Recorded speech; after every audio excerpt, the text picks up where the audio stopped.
Hello, ചിരങ്ങ താളിപ്പ് ഉണ്ടാക്കാൻ വേണ്ടി നമുക്ക് ഗ്യാസ് അടുപ്പിൽ വെച്ചൊരു കുക്കർ ചൂടാക്കിയെടുക്കാം. കുക്കർ നന്നായി ചൂടായതിനു ശേഷം അതിലേക്ക് 2 ടേബിൾ സ്പൂൺ കോക്കനട്ട് ഓയിൽ ഒഴിച്ചു കൊടുക്കാം. വെളിച്ചെണ്ണ ഒന്ന് ചൂടായി വരുമ്പോൾ അതിലേക്ക് ചെറിയ ഒരു സവാള ചെറുതാക്കി അരിഞ്ഞിട്ട് കൊടുക്കാം. ചുവന്നുള്ളി ഉണ്ടെങ്കിൽ ഒരു 10 ചുവന്നുള്ളി ചെറുതായി അരിഞ്ഞിട്ട് കൊടുത്താൽ മതി. എന്നിട്ടൊന്ന് വഴറ്റിയെടുക്കാം. സവാള ഒന്ന് വഴണ്ടി കിട്ടിയാൽ അതിലേക്ക് 5 പച്ചമുളക് ചീന്തിയിട്ട് കൊടുക്കാം. എന്നിട്ടൊന്ന് വഴറ്റിയെടുക്കാം.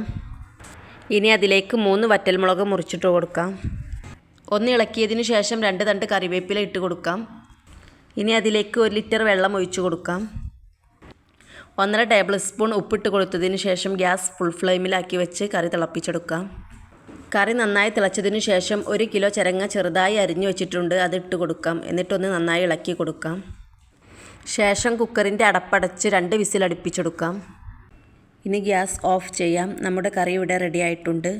വീഡിയോ ഇഷ്ടമായ ലൈക്കും ഷെയറും സബ്സ്ക്രൈബും ചെയ്യാൻ മറക്കരുതേ.